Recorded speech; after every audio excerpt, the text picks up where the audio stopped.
To another episode. Joined by my co-host Matty Bissett.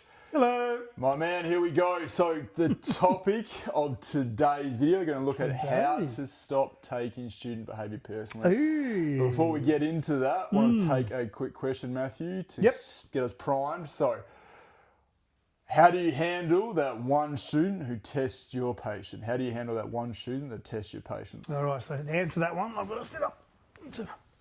Mate, no, it's getting serious. Nah, yeah, very serious, very serious. Nah, it's all probably about finding the function of the behaviour and why they're testing your patients. What is happening in that child's or that young person's life? So the function of the behaviour comes from, that's what, as in what's causing the behaviour. So the behaviour that is driving the teacher bonkers, be it calling out, getting out of the seat, whatever it may be. Before you can take it personally, you need to realise that that behaviour is serving a function. Right. Be it escape, be it gaining something, getting peer attention. You know, there's a few different things it could be. Yep. When you realise that behaviour is trying to tell us something, it's way easier not to take it personally. So if a child's constantly bugging you, sir, it's annoying. Absolutely. Yeah. But there's a function, there's a driver behind that. Right. So when you realise that, you might not know what the function is. There's people that come in, that's their job to figure that out. You as a classroom teacher, you probably won't know what that function is. Yeah. You may, good job.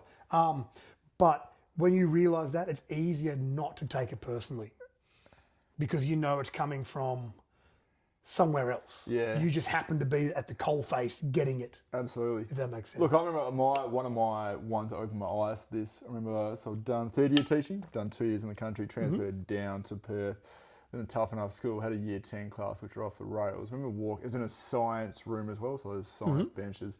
I remember walking into the room first class and it was just mayhem. It was just like crap everywhere, kids not listening, ended in a punch on at the end of the lesson. But I just remember sitting there going, all right, this can't be Sounds like a fun lesson, mate. my first lesson. But it was going in at the end of the lesson, my reflection was, okay, I barely said anything, so it can't be a reflection on me. Unless my presence was saying that, which it wasn't. So by that, then you start to learn, okay, I'm going to unravel this slowly. And eventually, like, it took time. It took a heap of time, but we got there in the end. But I think it's, the common misconception is the kids are out to get you. Yeah. I think that you touched on it. So, I mean, I think that's a good segue into why, as teachers, we take the student behaviour personally. And I think the first point there is the public nature of teaching. Yep. You know, I think it's especially depending where you're at, depending the class you go, depending the school you're at. You know, difficult classes or any classes can feel like it's them versus you mentality as in the students. And it can also feel like you have 55 students in your class, not 25. Yeah, and then exactly, and then you feel as a teacher you've got to be the one with authority all the time. So as soon as that gets questioned, you can feel all eyes on you being challenged. And if you don't handle it, if you don't handle that correctly as a teacher, or how you see fit, you can feel like a loss of respect or a loss of presence, reputation. Yeah, and also depends on how much personal pride that teacher takes. That's the other one. In being the person at the front that can always control. My classroom is always well behaved. Yeah. Good luck. Yeah. That's, you're not going to get that all the time. It's not just, if you're that type of person, you're going to take every behaviour that happens in your classroom personally. Well, it's just rolling the dice every day, isn't it? Every lesson. Every day. It's draining. Yeah, and like, I think that I'm the teacher, I demand respect. I think people that have that mindset are more likely to take student behaviour personally. Do you think that's maybe a generational thing as well? Like I know a lot of my teachers when I was going through school thought that way, seemed to act that way. Yep. Older teachers, people with more experience, maybe we should say. Well, but because society was different back then. Yeah, but those teachers still come out of uni. They're still young people that think that they need to be ruling with an iron fist. Yeah. And they don't even learn that in uni. And I've got my things against the way some unis do some things. So that's how their parents taught them? Yeah. Then even though uni doesn't teach that stuff, that person's story, that person's upbringing still plays a huge part. Yeah. So if you grew up with that, I'm the father, you listen to what I say, you're probably going to project that onto your kids. Yeah. So yeah, I think the important point to add on to there, I mean, it's not nice when you feel disrespected. No, and absolutely I mean, not. It's horrible. I think a lot of teachers aren't going out of their way to get disrespected. How you handle it, how you handle the situation says a lot more than, you know, and it helps a lot more in the long term as well. The don't disrespect me just because I'm a person.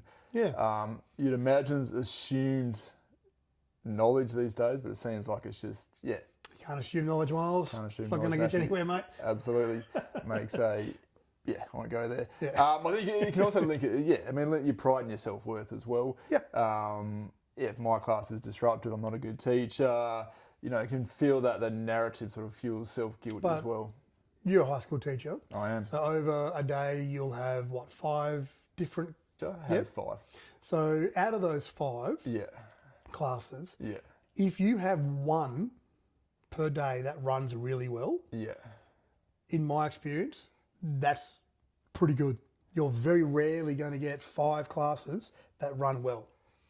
Yeah. And Because there's always issues.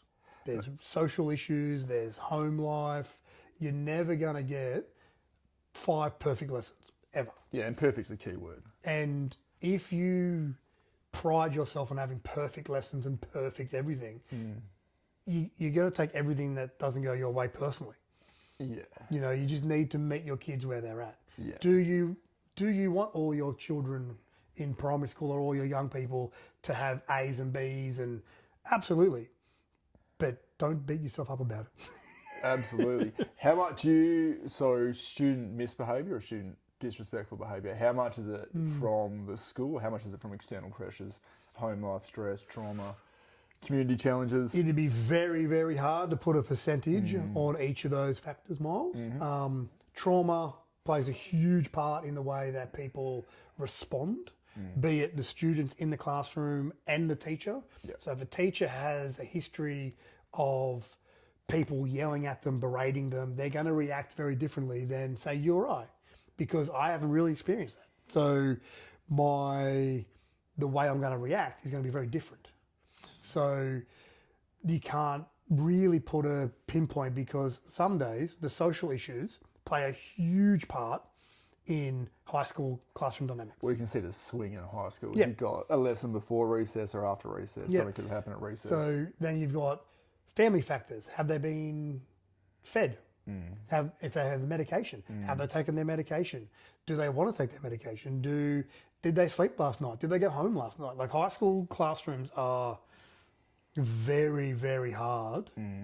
The dynamics are explosive. To explain the dynamic of a classroom. Yeah. Because there's so many. And then you've got academic issues as well. Yeah. So who knows what's happening in that classroom before the teacher even opens their mouth to give an instruction. So if you're going to take things personally, good luck. You know, you're going to have the hardest stuff really quickly. And I think it's like we've said before, there's a skill to that as well. Yeah. I mean, it's definitely... It is, it takes time. Experience plays into that, and I think it's you as a person, you have to learn to separate yourself. Absolutely. But that's the hard thing in high school teaching as well, is that you go from class to class.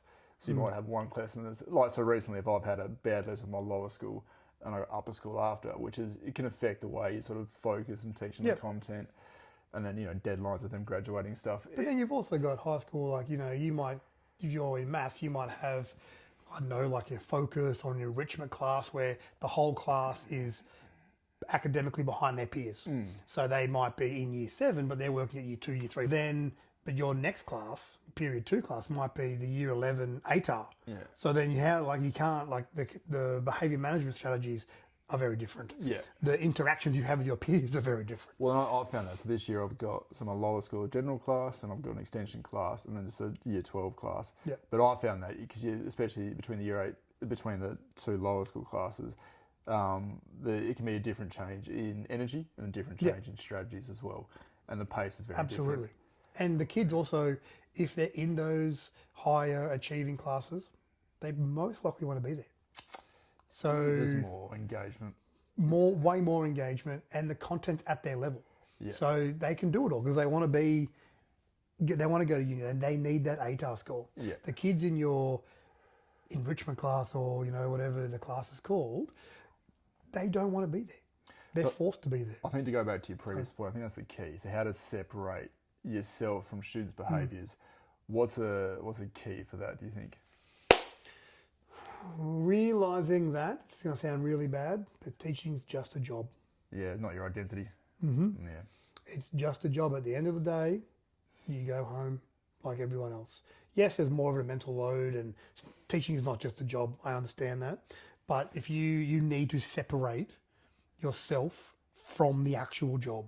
Otherwise, this job will eat you alive. Yeah, absolutely. And I find, especially with new staff, they're checking emails once they leave, especially with phones and stuff. Where my thing is always just once I leave the school, I don't think about it. And it's a discipline. Like there'll still be thoughts that come in, but I don't entertain them. Yep. And and I'm guilty of it. I'll do some work at night time when I shouldn't, but I make sure I do it when my kids go to bed. Yeah. And I'm getting better at it. Yeah. I've taken way too many things on at work, so I've got to do a lot of different things. Right. But that's part of my plan is to say yes to less things. Yes. So I don't have to do so much. Yes. But you need to take yourself away from teaching to do that. Yeah. You can't put everything in, otherwise you'll burn out. Yeah. And it doesn't work. I think, and so drilling down with the student as well. So, like instead of they're disrespecting me, life issues could be the community issues, it could be whatever the situation is, realising most of the time that it's not going to be. I mean, I've had conversations with hard kids and just say, look, is it something to do with me? And they're pretty honest. Sometimes it will be, most of the time it's not, and that's not trying to separate me as a different person. It's just, you happen to be in front of the class at the time.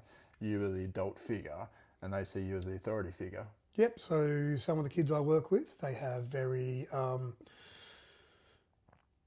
unique backgrounds and stories, and they see me as a very trusted adult. Yes. Yeah. Yeah, trust is a big one. So because I'm their trusted adult, what they want to say to their parents or whatever, sometimes they'll just yell at me. Yeah. Yeah. Because they know that I'm a solid person. I'm not going to react back. Yeah. I'm also not going to take it personally. Yeah. And it gets it off their chest. Yeah. Because they can't say it to their parents or whoever it is that's causing all of this. I appreciate you're good like that. But it puts you in a difficult position. It does. But unfortunately, it just happens. I try not to be that person, but I'm always that person. So when you're the trusted person, and sometimes the trusted person is just the adult at the front of the classroom. Yeah. That person goes, oh, finally it's Mr. So-and-so. They start swearing and they carry on. Right. Because they feel safe in that environment. Yeah. But it's the teacher needs to realise that it's because they're in this environment, they feel safe, they know I'm not going to react. That's why they're doing this. Sometimes they just don't want to teach you. That's very different. So I think, I think having the emotional understanding as well, the emotional skill, emotional IQ, and and I think to be able to have that and then work further with that. But it all comes back to knowing the kid. Yeah. Knowing your students, knowing your young people. Yeah. Understanding that. Yeah. Just because they're smiling doesn't mean they're happy. So knowing that, taking time to understand the kids and students, young people, whatever you want to call your students. Yep. It actually allows you to realise that the behaviour in the class isn't aimed at you. Yeah. It's just behaviour in the class. Yeah. So, yes, they swear. Yes, they leave your class every time. They slam the door. They don't get their work out. Don't take it personally. There are other things going on in their lives. They're not doing it to irritate you. It just happens to irritate you. So... Which on that, so we're, all about growth on this podcast. How do we build emotional resilience for both students and teachers to deal with these situations and not taking them personally? I think, identifying triggers is a big one. If there's something, especially, in the high school setting. But also yourself. You also need to identify triggers in you as a teacher. Yeah, and so on that, so if I haven't slept for a day or two, helping our daughter at night or whatever, getting her to sleep, I notice that going in. I have to consciously tell myself at the start of the day to take less on and, sort of just almost survive becomes the goal. Yeah, so you reduce your own expectations because you know that you don't have the cognitive capacity to do what you normally do. And then use the energy I have to focus more on just trying to deal with those lower, be more, I don't know the word, be more composed in those lower behaviour issues. Yeah, because little behaviour issues, they snowball. They roll, they become bigger and bigger and bigger. And students, young people, kids, whatever you want to call, say, they end up getting too overwhelmed. They can't control their snowball anymore. Yeah. So instead of feeling like they belong and they're in a nice, tight, secure environment, they're now in this environment. They don't know what to do. They don't know how to manage themselves. They can't regulate themselves. Yeah. I'm going to have a go at the teacher because that teacher's going to kick me out of the classroom. Yeah. And then I get to take my breath and calm down outside, which is what I want. Yeah, so it comes back to that uncertainty, doesn't it? Comes back to that, and that, understanding that every kid's got a different need. So that child's slamming phones and things like that, don't get in a power struggle. Yeah. Let them go for a walk. Yeah. Let them go outside or go to student services and message their mum or whatever issue that they have. Yeah. Because if you don't, they're going to yell at you, they're going to do something to you, and you're going to end up taking it personally. Yeah. So you, like you said, you get in at that low level stuff before it becomes big stuff. Yeah. And when you're tired, when you know that you don't have the cognitive capacity, dealing with little stuff is where you put your energy. Absolutely. And that's my next point to build on that is to normalise imperfection. So just realise that you're not going to, you're going to have days that don't go well, and you're going to have days that even take, mental health days or whatever, just to get your energy back on track. Yep. And it's more, I think emotional resilience is more about bouncing back quicker and quicker than not making mistakes in the first place. And instead of calling in sick, call in happy. Have a day. We're always happy, Matthew. Yeah, but then, and model this to students as well. So back on that previous point, go, look, I these days, if I haven't slept and stuff, I tell my students that, but there is that rapport with the kids, and some kids will laugh it off and try to test you, but at least most of the students are pretty good with it and try to help you out. But my point being is that back to that humility and being genuine as a person, and kids respect that. And also, if you have an environment in your classroom that is predictable, you use neutral language, all that type of stuff, you understand your students and their emotional and needs. When you are having a bad day yourself, everything still runs relatively the same because you've got those expectations set, that routine is set. The kids know what is expected of them in your classroom, no matter if you're tired, if you're not feeling very well. If you're up the front, they know what expectations are there. Yeah. And when you have those relationships with your students, when you have those clear expectations and you have very structured routines, kids feel safe.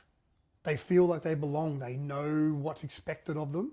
So if you're a bit tired, you're a bit run down, the machine still works because all the cogs are still spinning. You've just got a little bit less fuel in the machine. But if you don't have this foundation and you come in tired, you're going to end up wearing a lot of stuff from the students. One of those days, isn't it? And you look up at the clock and you go, it's not even midday yet. Yeah. It's been the longest day of my life. It's not even recess. Great. Absolutely. And they're the days that you will take things personally because put a bit of time in to start with. The beginning of the year, don't be mean. Just set those expectations, those clear boundaries, those clear routines. Yep. And then when you're not feeling well, everything runs well. Yeah, you got the strong foundations. Yep, and the negative behaviour happening in class towards you will be less because there's less anxiety in your classroom in general. Yeah. Then you won't end up being upset. You won't take things personally when a student leaves the classroom because they just need a break. Yeah. I agree. My last point here is, look, repair doesn't mean excusing either. So, you can don't just dismiss behaviour and don't just let it go, but you can, find a way to, my thing is always, how do you improve? We hear, how do we make improvements? Examples like, I understand you're upset and, there could be reasons behind that, but when we're in class, we need to be doing this reason. I think as long as your rules are consistent and reasonable, most students will come on board with that. So balance compassion and boundaries. Yeah, if you feel the way you feel, 100%, everyone has those emotions. It's what you do when you feel like that matters. Yeah. So if you get upset, you don't go break a window. Yeah. So everyone gets upset. What can you do instead? Yeah. Just those type of things. That's what I keep telling myself. It's okay to feel like that. How you act. Absolutely. Is what matters. Absolutely. So I think in closing, I think we both agree teaching is deeply personal, you know, and when student disrespect or misbehaviour comes, it can feel personal. Yep. But it's a communication, not a reflection of your own worth. And Yep. I think if you remain Correct. calm and consistent and ability to reset when it matters most, that's what's going to happen, get you through in the classroom. I agree. Any closing words, Matthew? Ooh, closing words. Put me on the spot, Miles. Bit of pressure. You've been a very good pickup for the podcast, Matthew. We look forward to your longevity. I would say just take a breath. You know, even before you answer a question that you're teaching, take a breath. Take a step back. Think about your response before you have it. Because in the classroom, the kids are waiting to see what happens. They're testing your boundaries. They want to know what is going to come. It's blood in the water, isn't it? Yep. So just be predictable. Have predictable responses. If you're always and then you answer, that's a predictable response. The kids know that they're going to get a level response from you no matter what they're saying all the time. Like that, team. Appreciate you listening, and we'll catch you next time.